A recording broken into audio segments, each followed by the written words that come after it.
그런데 또 코로나가 이렇게 또 우리를 힘들게 하네요. 자, 우리 함께 찬양하겠습니다. 꽃들도 우리 온라인이지만 뜨겁게 함께 예배하기로 하네요.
그래서 함께 사도신경으로 우리의 신앙을 고백하겠습니다. 나는 전능하신 아버지 하나님 천지의 창조주를 믿습니다. 나는 그의 유일하신 아들 우리 주 예수 그리스도를 믿습니다. 그는 성령으로 잉태되어 동정녀 마리아에게서 나시고 본디오 빌라도에게 고난을 받아 십자가에 못 박혀 죽으시고 장사된 지 사흘 만에 죽은 자 가운데서 다시 살아나셨으며 하늘에 오르시어 전능하신 아버지 하나님 우편에 앉아 계시다가 거기로부터 살아있는 자와 죽은 자를 심판하러 오십니다. 나는 성령을 믿으며 거룩한 공교회와 성도의 교제와 죄를 용서받는 것과 몸의 부활과 영생을 믿습니다. 아멘. 자, 오늘 함께 본 말씀 잠언 26장 11절 말씀입니다. 잠언 26장 11절 말씀입니다. 개가 그 토한 것을 도로 먹는 것 같이 미련한 자는 그 미련한 것을 거듭 행하느니라. 아멘. 자, 오늘은 계속되는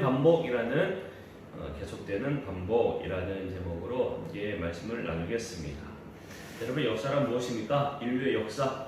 여러분, 역사를 어떻게 생각하시나요? 네, 역사는 사전적 의미로 보면 인류 사회의 변천과 흥망의 과정 또는 그 기록을 이야기합니다. 인류 역사를 공부하는 이유는 인류가 어떻게 지금의 문명을 이루었는지 살펴보면서 더 나아가 앞으로를 준비하는 겁니다. 자, 그렇기 때문에 여러분, 우리가 국사를 공부해요. 국사를 공부하는 이유는 우리나라의 역사, 우리나라가 어떤 과정을 거치면서 지금의 이 나라가 되었는지, 또한 어떤 아픔과 어떤 발전들이 있었는지를 살펴보고 우리 민족의 자긍심을 갖기 위해서 배우는 겁니다. 열심히 해야겠죠? 네. 같은 실수를 하지 않기 위해서 배우는 것이라고 이야기할 수 있을 거예요. 여러분은 꼭 열심히 정말 국사 공부 열심히 꼭 하세요. 자, 민족의 아픔을 잊지 말고 여러분 같은 잘못을 범하는 그런 국민이 되어서는 안 됩니다. 이런 이야기를 우리는 성경에서도 사실 발견하게 돼요. 네, 성경에서 열왕기 상하나 역대 상하 이런 걸 보면 이스라엘 역대의 이 왕들의 이야기가 아주 잘 드러나 있습니다. 다른 말로 하면 하나의 역사 이야기라고 생각할 수가 있어요. 이스라엘의 역사라고 이야기할 수도 있습니다. 이스라엘 역사를 보면 우리의 믿음 생활에 대해 여러 가지 생각을 할 수가 있어요. 또 하나의 역사를 다루는 듯한 아주 재미있는 곳이 바로 또 어디냐? 사사입니다. 사사기. 자, 사사 이 시대는 여호수아가 가나안 땅으로 들어간 후에 이스라엘의 첫 왕인 이 사울 왕이 세워지기 전 하느님이 세우신 리더와 같은 존재들이 있었는데 이 사람들의 이야기를 다룬 것이 바로 이 사사기입니다. 우리는 이 사사 시대를 통해 우리가 놓치지 말아야 할 것들을 생각하고 또 함께 또 나누기를 원해요. 사사 시대는 약 350년 정도 지속되었습니다. 이스라엘의 첫 왕인 사울 왕이 즉위하는 시기로 알려져 있는 BC 기원전 1050년경에 끝나게 돼요. 이스라엘이 가나안 땅으로 이주할 때부터 이 왕정 시대, 왕을 세우는 이 왕정을 도입해서 국가 형태로 존재하기 시작한 때까지 살았던 그 시대까지 살았던 다채로운 모습들을 아주 잘 보여주고 있는 것이 사사기예요. 이스라엘의 지파들은 가나안 땅에서 서로 이웃하며 살면서 아주 긴밀히 연대를 이루고 살았느냐? 아니에요. 가나안 땅에서 아주 긴밀한 연대를 긴밀하지 않은 유대 관계가 지속되고 있었어요. 그래서 때때로는 이웃 지파끼리 힘을 모아서 함께 적들을 막아내고 예외적인 경우에만 특별한 경우에만 이 12지파가 동맹이 돼서 전체가 단합해서 활동을 했습니다. 그러니까 모두가 다 이렇게 막 단합하고 있던 모습은 아니었죠. 여러분이 잘 알고 있는 삼손이라는 사람도 이 사사 시대에 활동했던 사사 중에 한 사람이었습니다. 이런 사사는 하나님의 영이 임하여 되거나 하나님의 사자를 보내어서 사자로 부름을 받아요. 이렇게 사사가 세워지게 된 것은 이스라엘 백성들이 어려움에 처했을 때에 그들의 어려움을 헤쳐나갈 수 있도록 이끌어줄 리더 그리고 지도자를 하나님께서 부르셔서 그 어려움을 헤쳐나가게 하시기 위해서 사사들을 부르셨습니다. 자, 그렇다면 그 어려움을 이겨나가게 하신 이는 누굴까요? 네, 바로 하나님이십니다. 비록 사사를 세워서 어려움을 이겨내었다고 하지만 그 어려움을 이겨내도록 은혜를 베푸신 분이 바로 하나님이세요. 하나님의 은혜로 이스라엘 백성들은 어려움을 이겨낼 수가 있었던 겁니다. 어려움이 발생하게 되는 것은 다른 가나안 민족들이 그들을 괴롭게 하고 이방인 민족의 침입으로 인해 괴로움을 당하였던 거예요. 이스라엘 백성은 끊임없는 침입을 받았고요.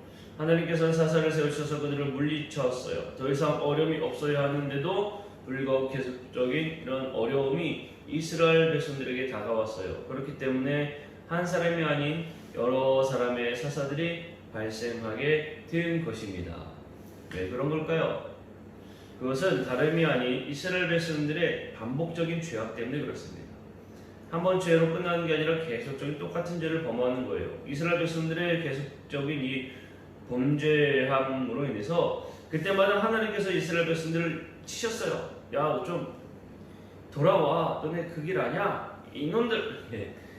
그들을 죄로부터 멀리 하시기 위해서 하나님께서 이스라엘 백성들을 향해서 이 진노에 채찍질하신 겁니다. 녀석들 하면서. 자, 그때마다 이스라엘 백성들은 또 어려움을 하나님 앞에 기도하고 호소했고 그 호소에 하나님께서 들어주시면서 어려움을 이겨나갈 리더로 사사들을 또 부르셨어요. 이러한 일들이 계속적으로 반복되었기 때문에 사사들이 계속적으로 드러나게 된 겁니다. 우리가 역사를 잘 알아야 하는 이유는 왜입니까? 바로 과거의 잘못을 뉘우치고 또다시 그런 일들이 발생하지 않게 하기 위해서 배우는 거예요. 그러나 과거의 잘못을 잊어버린다면 우리는 또다시 어떻게 해야 될까요? 네, 또다시 과거의 잘못을 되풀이하게 됩니다. 바로 이런 모습이 이스라엘 백성들에게 있었던 거예요. 여러분이 보시기엔 답답하지 않겠습니까? 아니, 하느님 앞에 범죄해서 하느님의 진노를 사서 다시 맞아서 돌아왔으면 그 길을 가면 안 되지. 왜 또 가는 거냐 이거죠. 아니, 그런데 왜 그러냐는 거예요. 아니, 그런데 우리는 왜 그러냐는 거예요. 여러분, 우리도 똑같아요. 똑같이 그렇게 범죄를 저지르는 겁니다. 여러분, 사실 우리가 이스라엘 백성들의 이야기를 했지만 사실 이런 모습을 가지고 살아가는 우리의 모습이에요. 똑같이 범죄하고 똑같이 잘못하고 우리들도 그렇게 범죄를 되풀이하고 있다는 겁니다. 많은 사람들이 은혜가 계속된다면 그것이 당연한 것처럼 생각을 해요. 네. 그 은혜를 그리고는 잊어버려요. 은혜였는데 그걸 권리로 생각하는 거예요. 그러면서 잘못을 하게 되는 경우가 너무나 많이 있어요. 너무나 어리석은 거죠. 오늘 잠언 말씀을 보았는데요. 잠언 말씀 다시 한번 볼까요? 자, 함께 읽어봅시다. 시작. 개가 그 토한 것을 도로 먹는 것 같이 미련한 자는 그 미련한 것을 거듭 행하느니라. 사실 우리는 우리의 의지로 쉽게 조절할 수 있으면 얼마나 좋을까 하는 생각을 해봅니다. 우리의 의지가 그리 쉽지 않다는 것을 옛말에서도 찾을 수가 있습니다. 무슨 말이냐? 바로 작심삼일이라는 말이 있어요. 마음을 새롭게 먹어도 결국에 그게 오래가지 못한다는 이야기죠. 근데 잘못하는 부분, 즉 이스라엘의 범죄의 부분들을 보게 되면 그것은 언제나 반복적 새로웠던 죄악이 아니에요. 언제나 놀라운 또 왜 이번에는 이런 죄악, 아니 이번엔 왜 또 저런 죄악, 이게 아니에요. 동일한 죄악이에요. 계속 반복적인 겁니다. 계속 반복적인 죄를 짓는 거예요. 하나님을 떠나가 이방신을 섬기며 하나님의 뜻을 떠나 살았던 죄, 그 저거 이스라엘 백성들의 죄예요. 왜 그들은 그렇게 같은 죄악을 범하는 것일까? 이방인들의 삶은 하나님의 백성들에게는 어쩌면 참 자유로워 보였을지 모르겠습니다. 아니, 그렇게 보였을 거예요. 그리고 그들의 삶은 어땠을까? 바로 자극적이지 않았을까? 또 그렇게 생각할 수가 있어요. 자, 율법을 여러분이 생각한다면 아마 더욱더 그렇게 느껴지게 될 겁니다. 법을 생각한다면 여러분 어떻습니까? 법을 생각하면 여러분 상당히 얽매인 듯한 삶이죠.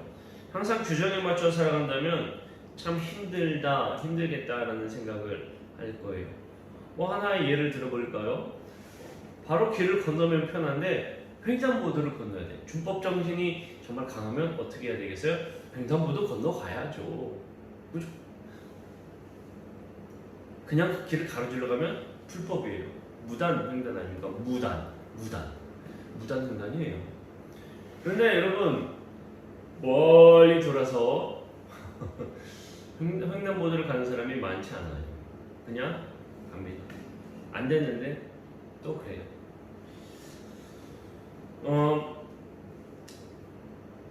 이스라엘 백성들은 언제나 하나님의 말씀을 따라 살았었던 것이 아니요. 쉽게 출애굽을 보아도 알 수 있는데 그들의 출애굽 과정 가운데 하나님께서 많은 은혜를 베풀어 주셨거든요. 그럼에도 불구하고 조금 어려움이 나오면 이스라엘 백성들이 나타났던 모습은 불만 이런 겁니다. 마찬가지로 우리도 그렇게 잘못을 하는 거예요. 항상 같은 범죄를 짓는 잘못을 우리는 범하는 사람이 될 수가 있어요.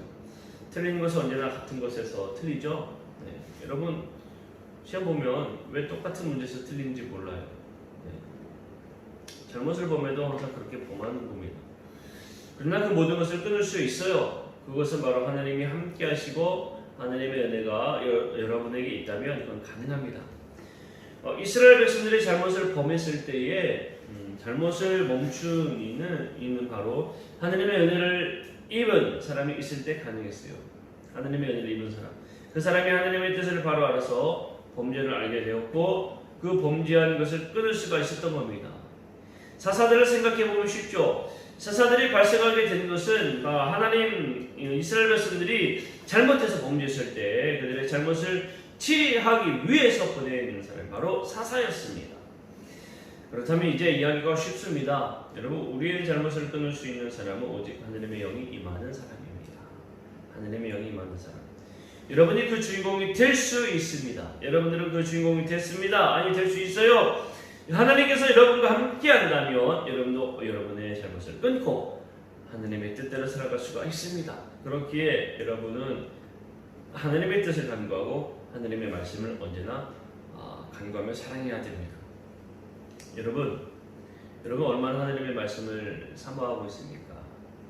얼마나 사랑하고 있습니까? 얼마나 가까이에 두고 있습니까?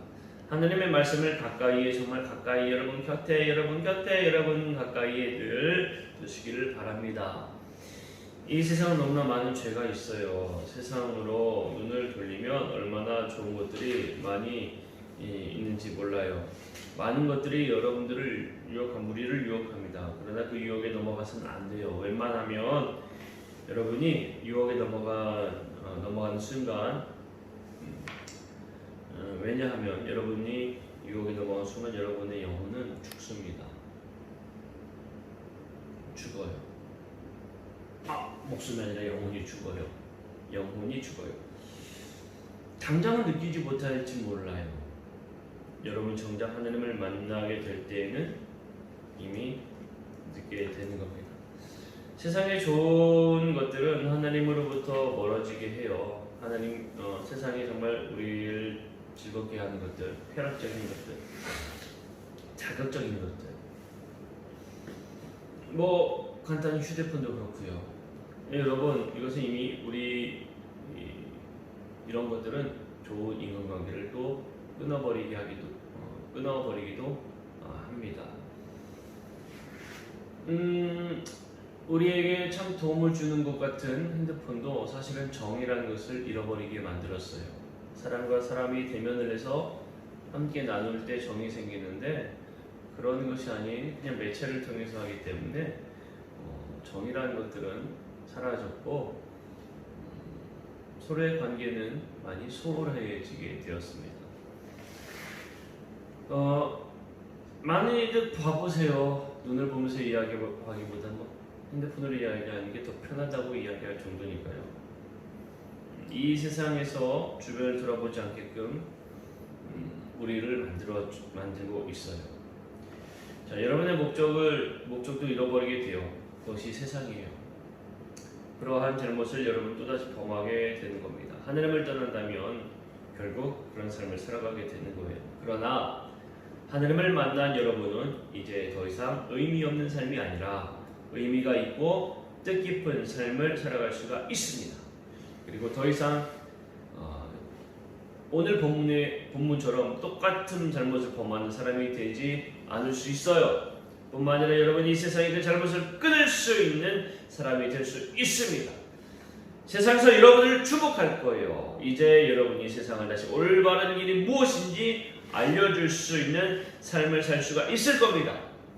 사사시대의 사사들처럼 하나님과 함께함으로 이 세상을 하나님의 빛으로 채우는 삶을 살 수가 있을 겁니다. 지금부터 하나님의 말씀을 사랑하며 그 뜻이 무엇인지 기도하며 하나님의 음성에 귀를 기울이시기를 바라요. 그리고 말씀을 가까이 하면서 하나님의 뜻대로 살아가는 여러분이 되기를 바랍니다. 잘못을 반복하는 역사가 아니라 뉘우치고 고치는 것을 반복하는, 그리고 더 나은 삶을 살아가는데 여러분이 서 있는 그런 아름다운 모습이 되기를 간절히 소망합니다. 기도하겠습니다. 사랑의 하나님, 세상의 것을 끊고 오직 하늘만을 바라보는 하나님의 사랑하는 자녀가 되게 하여 주옵소서. 똑같은 반복된 잘못을 저지른 사람이 아니라 그 죄악을 끊을 수 있는 능력이 있는 하나님의 사랑하는 자녀가 되게 하여 주옵소서. 예수님의 이름으로 기도드렸습니다. 아멘. 자, 우리 함께 내가 주인 삼은 찬양하겠습니다.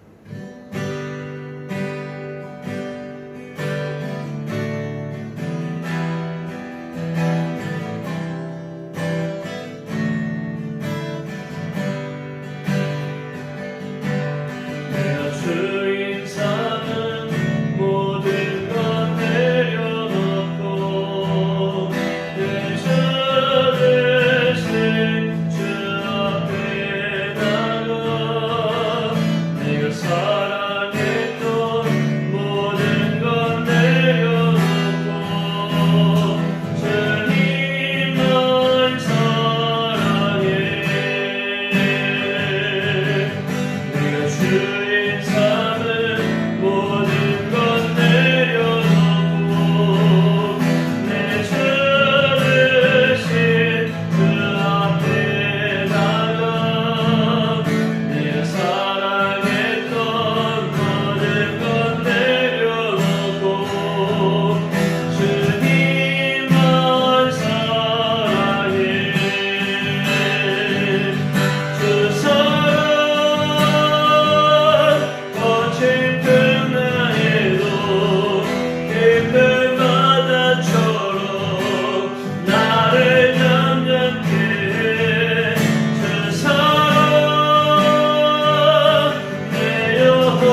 똑같은 죄악을 범하는 것이 아니라 그 죄를 끊고 하나님의 능력으로 영이 임하여 하나님의 영이 임하여 능력 가운데 서기를 소망하는 우리 모든 청소년들 친구들 위해 이제부터 영원토록 함께 하시기를 간절히 축원하옵나이다.